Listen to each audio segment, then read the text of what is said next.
Right, here I am in the engine room of our band. We've got Jonathan Truman here on drums and Jesse Phillips playing bass guitar for us. And you know, for me, as a person who wants to arrange an overall band, a full band to help a congregation engage, the most important thing is the lyric and the melody, but I know that the power to move people, to really engage them, comes from the bass guitar, and the drums. This is what people really get moved by. So to get this end of the band really solid and really coherent is very, very important. So this song, Great Are You Lord, it's a beautiful song. It's got a lot of dynamic rise and fall in it, and we wanted to really make the most of that as we possibly could. The song's in 6/8, and we decided to reproduce the same tempo that we heard in the All Sons and Daughters version of the song, 144 beats per minute. Yep, the dotted quarter at 144. Okay, that tempo is really, really important. We actually want to make sure our band is all together in time. So you're running a metronome for us, aren't you, Jonathan? Yep. Tell us about that a bit. Yeah, it's just an app on my iPhone right here, and I can set the tempo to whatever I need and the time signature. Right, and the wire's coming out. So anyone with IEMs, these in-ear monitors, they can hear that click that helps our band stay together. And then we notice, even though this song is in 6/8, there's this transposition of 4/4 over the top of that. And it's a really interesting thing. We're going to ask the congregation to sing 4/6, this dotted rhythm, when we get to the bridge. So to sort of educate them about that, we decided, didn't we, to have a hint of that 4/6 throughout the verses, the intros and the choruses of this song. Yeah. So we decided on one basic beat that we were going to use, whether it was for every part of the song except the bridge, right? Can you play us together what that basic rhythm and part is for the drums and the bass together? Thanks.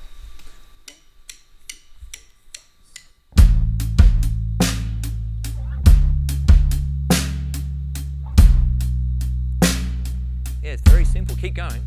So we got kick, kick with 2 bass notes, kick, kick, 2 bass notes, 1. Right, so there's our basic beat. It's really quite a gentle thing, and most of this song is spent at that sort of lower dynamic range. But it gets even smaller than that, doesn't it?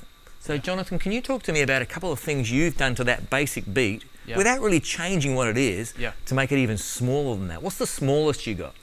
Well, the smallest on the acoustic drum kit is I'll go to a cross stick on a snare. Oh yeah. Which is, you know, it's like that. Yeah. Okay, so just play us on your own, just a little bit of that. Sure. Cross stick instead of the snare.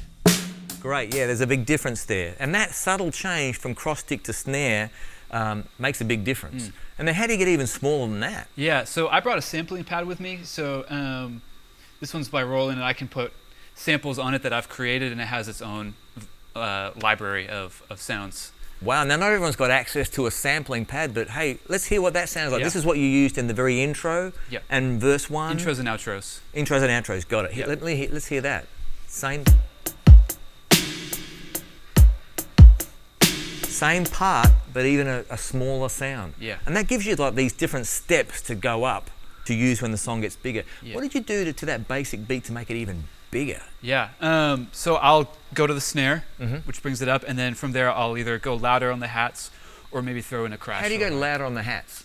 You can either play it harder with your hands, or you can open up the actual cymbals with your pedal. I actually think that's a really underutilized thing from a lot of church drummers. I agree. Lightly hit hats closely tight together, and then gradually letting them open up and hit them a little bit harder. Can you just show us just on the hat? Can you hear that?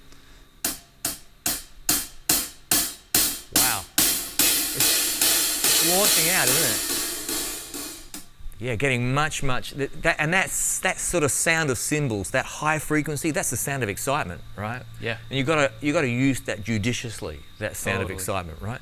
Good. So, and what else? You did some other stuff with the kick as well, didn't you? Making the kick patterns a bit more complicated in later choruses. As the song progresses, you can kind of build. You can add in little flourishes, and not get too crazy with it, but little accents here. Great. And there. I'll get you to play together, and you just sort of really dig in a bit harder, don't you? Yeah. And we even have you playing an octave when it gets really big. Absolutely, right, let's hear the biggest chorus groove you do for this song. Okay.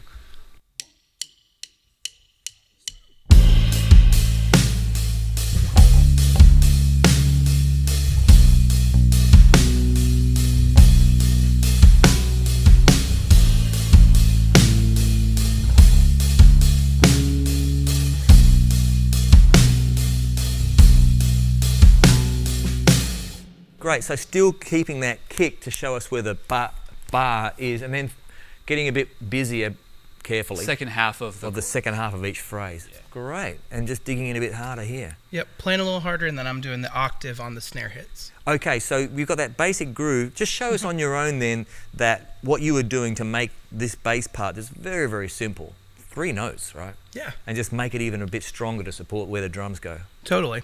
So I'll just play the basic rhythm, but then add an octave on each of those snare hits.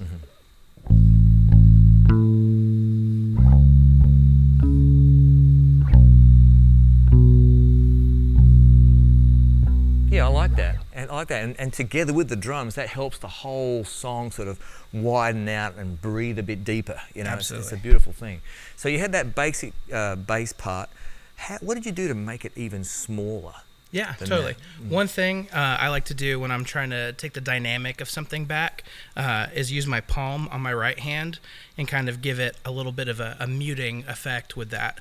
And then I also dropped off of the notes as I played them. So you're touching the strings with part of your palm Yep. and playing with your thumb, I think? Totally. Great, let Yep. me see that.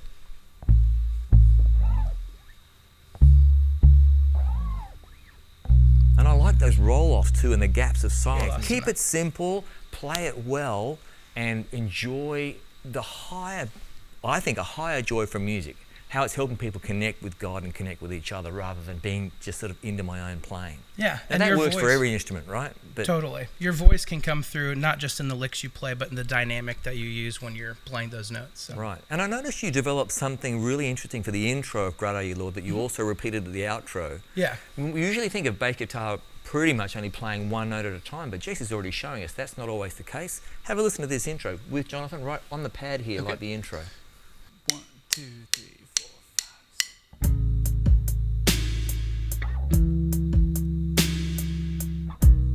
5. It's a simple chord. It's the root of our chord plus the third. Correct, yeah. Here's the major and then the minor and then the major. Yeah.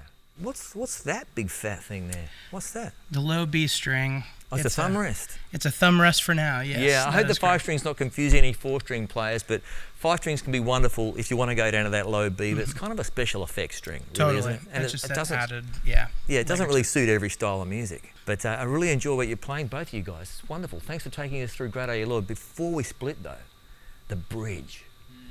We found a way of building that bridge. Can you, like right at the very smallest part of the bridge, neither of you are playing, I don't think. That's correct. Right? And then if we could think of it this way, gear 2 for the bridge was something, and then gear 3 was something, and gear 4 was something. Yeah. And this is where we, for the first time, have our drums and bass not doing the 4/6 and playing it the 6. And then you start doing the 4 in the toms as well, right? Yep. So I think that'll be something to watch the whole song video for, but notice how these guys build from very small to very large. Thanks, guys. Thanks. And on the earth